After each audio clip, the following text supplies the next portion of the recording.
All praises All to the Most praise and High, glory to your heavenly Yahweh, Father and Bahashem, Son, Yahweh Yahushai, Bahashem, forever and Yahweh ever. So Shai. let it be true.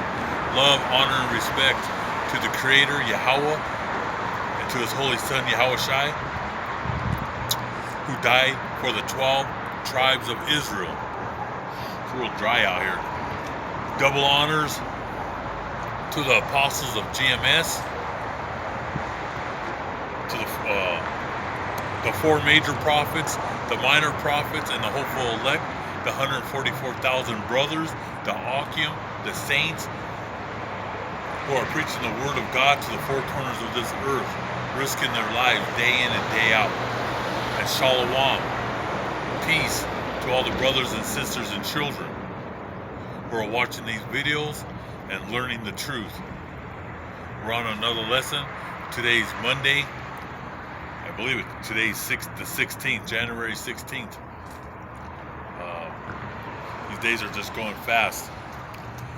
So a little bit of today's news. I seen an article on my phone. It says a 34-year-old first-time homebuyer with a 6.99% interest rate said she regrets the house she just purchased. Do you have buyer's remorse?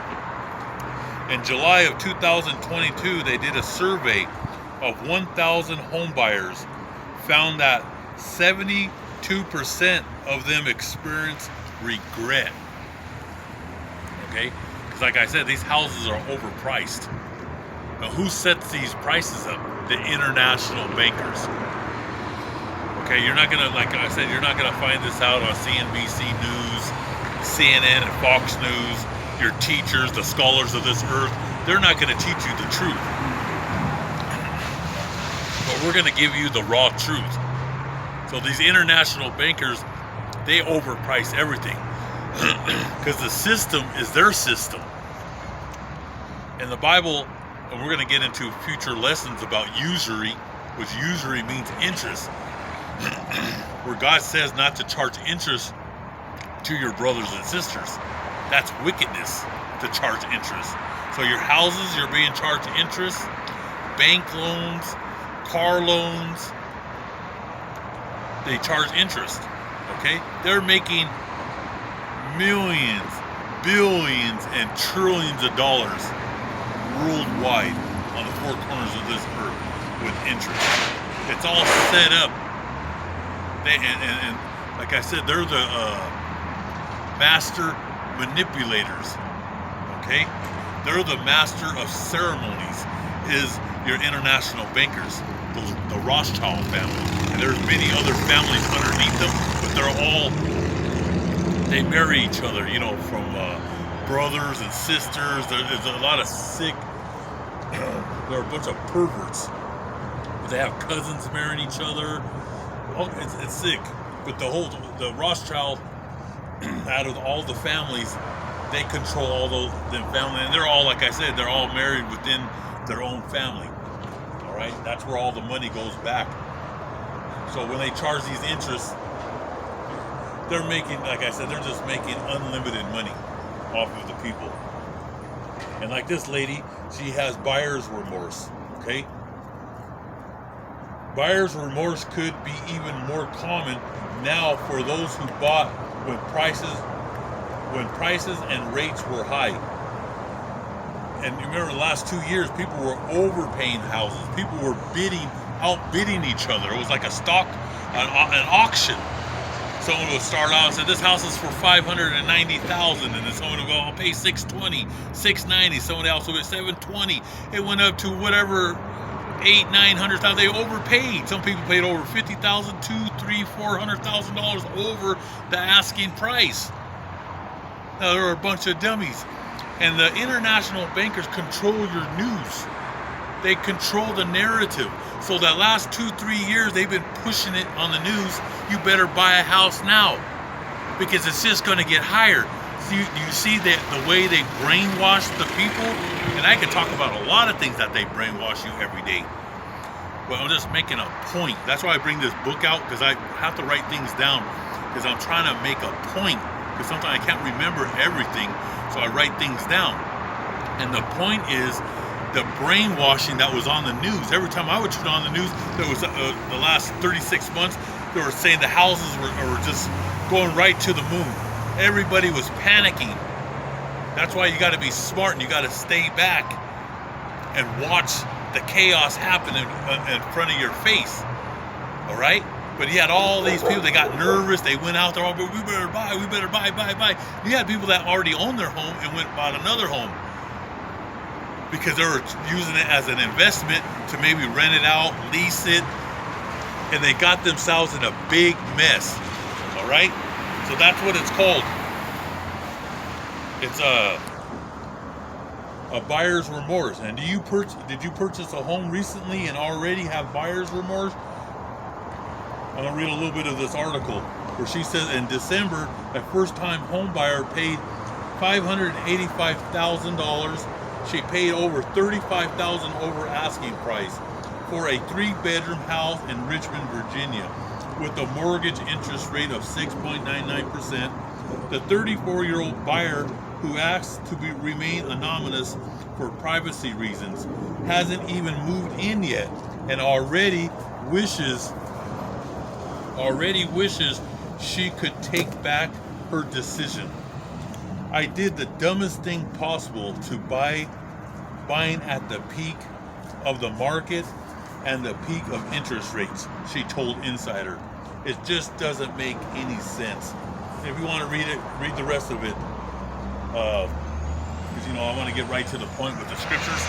But this is happening all over the United States. Over 70% of Americans regret buying overpriced houses. Okay? You got mortgage rates now going, you have people paying $2,000, $3,000, $4,000, $5,000, all the way to $10,000 a month. All right? Like I said, they build 7 apartment buildings. This is one of them that just got they finished it about a year ago, this building right here. But within blocks from the House of Mourning, 7 buildings have been built. I live right here in the middle of the city of Denver. 7. So there's over, I believe, 3,000 units, apartments and condos. They go from $1,700 to $4,500 a month in this area to rent. This is not to buy, to rent. All right, so it's crazy. And then I looked up on this building right here, and I guess they have like HOA fees in there for the swimming pool, because there's an outside swimming pool, and then they charge you for I guess they do like some type of activities at night, but they charge you all these different fees. And HOAs and on those private townhomes, condos, they're doubling. I'm gonna have to do a video on that, on the HOAs and all. All they do is they're taxing you to death, and to be paying $1,700 to $4,500 a month. That's I don't know how people are doing it, man. You have to work 2-3 jobs to do it. And I believe in the city of Denver, you have to be making $30 an hour just to live in a studio. We're not talking about a 2-bedroom, 3-bedroom, 3 baths. We're talking about a studio. You got to be making $30 an hour to be living in the city of Denver. It's overpriced. And who overprices these rates? The international bankers. They control, they get you, whatever they put on the news is brainwash. All right? But I'm going to get right to the scriptures, and we're going to be talking about the parables. Okay? A parable of the wedding feast. Now go to the main streets and invite to the feast as many people as you can find. Okay, and what is a parable? When Yahushua, who you call Jesus Christ, would be out there preaching to the masses, sometimes there would be 80 people, 200-300 people, and there was times where he was speaking to over 5,000, in the thousands of people. Okay, and he was speaking parables. Right? Let's see what does a parable mean? A short story that illustrates a moral principle or spiritual lesson told by Yahushua in the Gospels. A parable is of hidden treasure.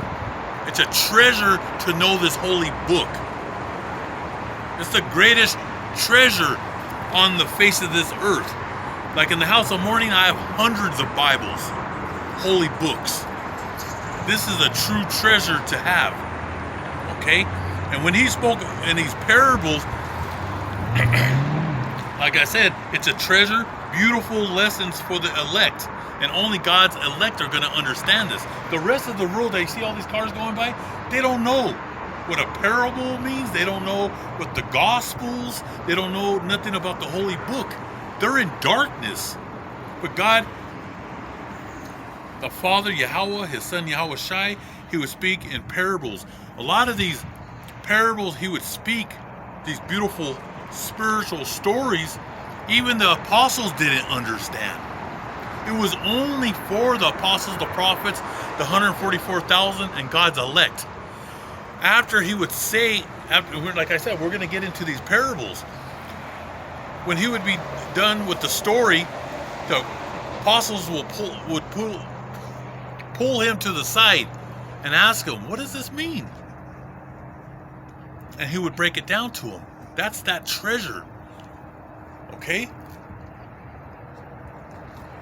And like I said, people of the world can't understand the meaning of the parable. The Father, the Son, they have to break it down to the apostles. Then we got the understanding, the prophets, the 144,000. Now all the brothers, sisters, and children you're learning these treasures of this holy book. And like a lot of people would be standing there when He was talking, they didn't understand what He was saying because it was only for God's elect. That's the only people that are going to make it. We're at the end of the age, okay? So God's kingdom is more valuable than anything in this universe. We must be willing to give up everything. See, now you have people chasing real estate, they're chasing their jobs, they're chasing women, there's women chasing men, there's people that want to be movie stars, people are trying to be something in this world. And in the end, you're going to run into a brick wall. And everything that you're chasing is going to turn into dust. We're at the end of the age. We're going into nuclear destruction. What's the most valuable treasure on this earth is the Holy Book, and to be chasing the Father and His Son who died for the 12 tribes of Israel. Gladly sacrifice anything we have, even if it means our life, to secure our place with Him.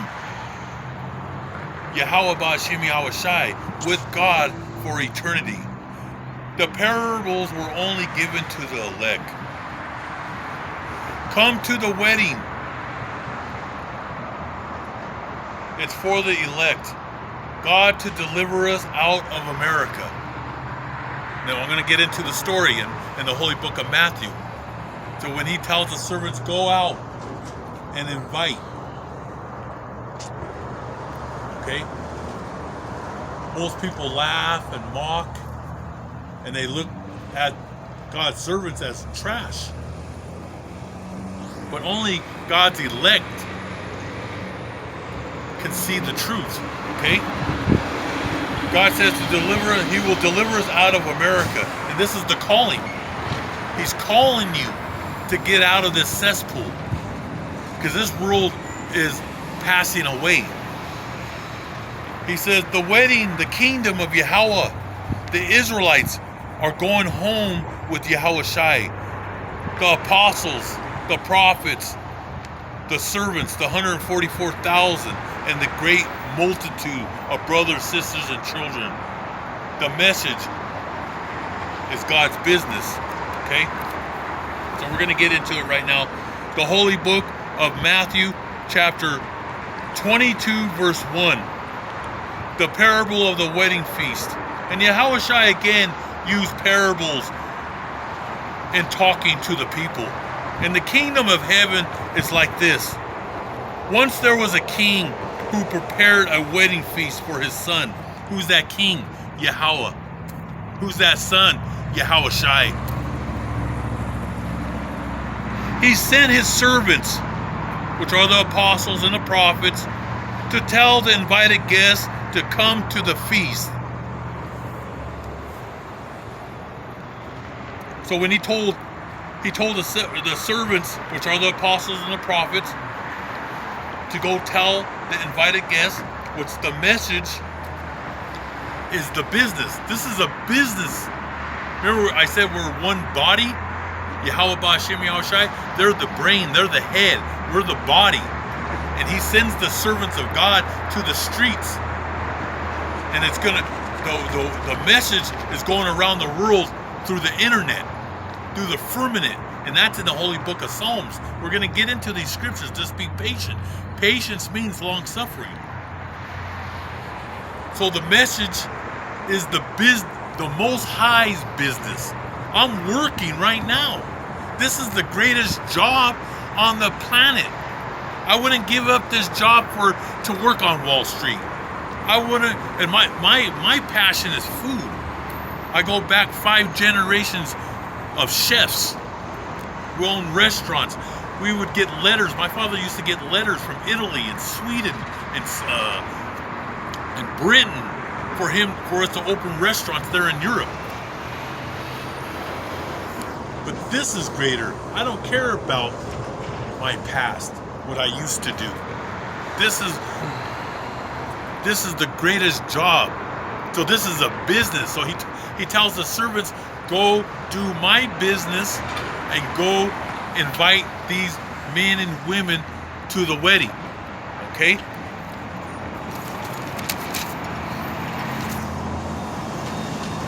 And he says right here, and he sent his servants to tell the invited guests to come to feast, but they did not want to come. So he sent other servants with this message for the guest. My feast is ready now. My steers and prize calves have been butchered and everything is ready. Come to the wedding feast. But the invited guests paid no attention. See, we're out here. I used to go downtown. All those videos have been erased. YouTube, they took them all down. Now I might go back to different places, but there used to be a lot of people walking back, just like you see people walking here with these cars. They've been invited. People are on the internet, they see us. But they laugh. They actually watch because they think it's entertaining, it's funny. I don't know, they're like I said, the people are out of their minds. But they've been invited. And these rich people and these people that have businesses, they didn't come. He said, it's ready. Come to the wedding feast. But the invited guests paid no attention and went about their business. One went to his farm, another to his store. And that's talking about these people are going back. Their business is more important. Maybe they have a business of makeup, a hair salon. They have corporate businesses of real estate. It could be in Wall Street. All these businesses, just think about any business, restaurants, trucking businesses, on and on and on. Their business, their homes, their wife was more important than to be invited to the wedding feast.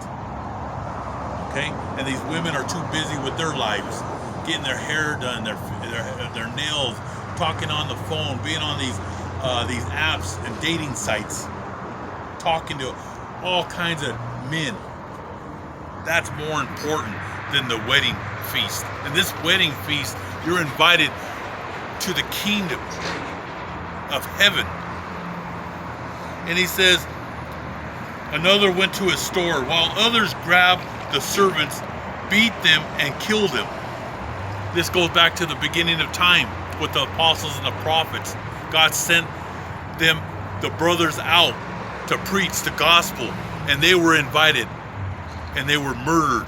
They were clubbed to death. They were stabbed with swords. They were beheaded, cut in half. Okay? While others grabbed the servants, beat them, and killed them. And the king was very angry, so he sent his soldiers who killed those murderers and burned down their city. And that's Yahweh Ba'Shem Yahushai when he destroyed the first temple during the time the Babylonians and the Edomites. And then they rebuilt the temple. And then Yahushai was preaching, and they killed him. He was the greatest prophet. They killed all the prophets and all the apostles. There's only one that lived, was John the Revelator. But the greatest prophet was Yahushai. And he told the holy city of Jerusalem that the city would be burned down and not one stone would be left of the temple. So he sent the angels and he sent the Roman Empire to burn that city to the ground, 70 AD. Now this is going to be the third time that all the brothers and the tribes are here in America. That's why these are the treasures, the secrets, the mysteries of the holy book. And this time, this place is going to get burned down, and it's going to be with missiles. And then he called his servants, and he said to them, "My wedding feast is ready, but the people I invited did not deserve it. Now go to the main streets and invite to the feast as many people as you can find." And that's happening right now. With the apostles, the prophets, 144,000. We're preaching the word of God, and we're inviting the people to this great feast. Okay? He says, "Now go to the main streets and invite to the feast as many people as you can find." So the servants went out into the streets and gathered all the people they could find, good and bad alike. Now, these are the lowest of the people of the earth that look at us like trash. That went to school, to these public schools. They were never meant to succeed in this world. Because the rich, the elite send their kids to private schools, parochial schools. The best of the best that money could buy. So this world was never for us. So he invited the rich. He invited these people that had all the businesses. They refused. God was not even in their mind. They threw God on the back burner and threw God behind their back. Now he says, go out to the streets, to the homeless, to drug users, to people that never knew nothing.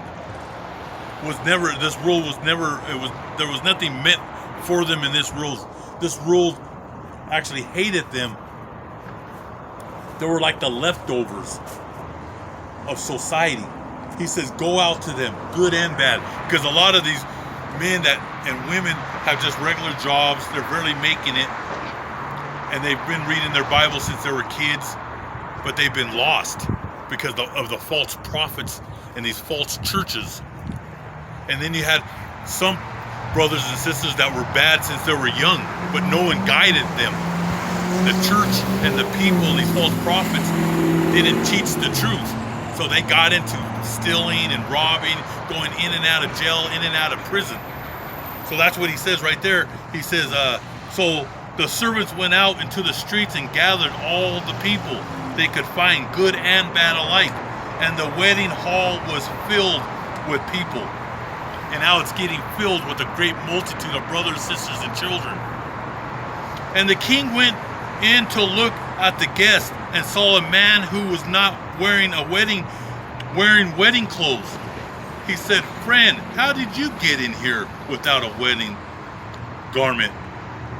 And the king asked him, but the man said nothing.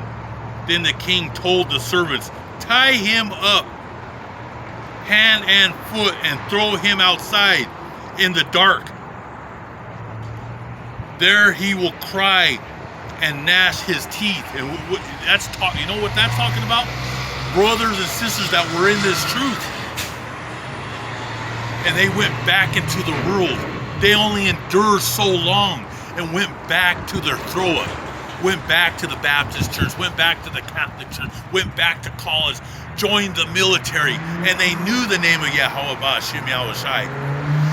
And they're going to see at the end that we had the truth all along. And they're going to try to sneak in. They're going to try to sneak in to the great feast, the wedding. And God says there will be thrown out back into to the streets, to their throw up. That's why God says, and I've always said, it's called blind faith. Don't look back. You got to cut everybody off that's still carnal. The only people that you should have communication with is brothers and sisters in this truth. I don't care if your sisters or brothers, they're not in it, you got to cut them off. Okay?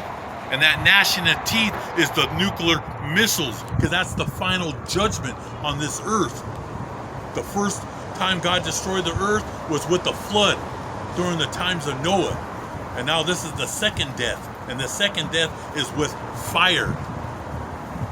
And that's why he said, and then the king told the servants, that's Yahweh Ba'ashem Yahushai, tie him up, tie his hands and his feet, and throw him outside in the darkness. There he will cry and gnash his teeth. And Yahushai concluded, many are invited, but few are chosen. To the world, this is the last call before the dreadful day of the Lord. My feast is ready. The prize calves have been butchered, and everything is ready. Come, my people, to the wedding feast. And that wedding feast is when we get picked up into the chariots. And you're gonna have a new body. You're gonna have, if you're sick in this world, and we're all sick, we're all battling something. I have to fight just to get out of bed, just because of all the chemicals and what's in the water. We're all sick. So we have to go into a new body, into those chariots. And this body is going to be an everlasting body. It'll never come sick. If you're blind, you'll be able to see. If you have cancer, whatever disease, it's going to be gone. Okay? And that feast, when we get picked up into those chariots, you're going to have your garment. God's going to give you the crown, and we're going to have a great feast. We're going to get into some more scriptures tomorrow, and we're going to watch America get burned with nuclear destruction. They're going to be destroyed by fire. And in that feast, there's going to be the best lamb, calves, elk, bison, the finest wines of the universe, the finest extra virgin olive oil, the finest balsamic vinegar, aged 1,000 years in wood barrels, the finest cheese, the finest vegetables, the finest fruit, the finest cakes and desserts. Okay? We will break bread with Yahweh Ba'ashem Yahushai. This will be true living with the Creator. The Creator Yahweh is a God responsible for creation of the earth, the world, and the universe. Noah, Abraham, Isaac, and Jacob. It's about God's elect. And you're invited to this wedding. Repent, get right with Yahweh, Ba'ashem, Yahushai, forever and ever. So let it be true. Glory to Yahweh, Ba'ashem, Yahushai.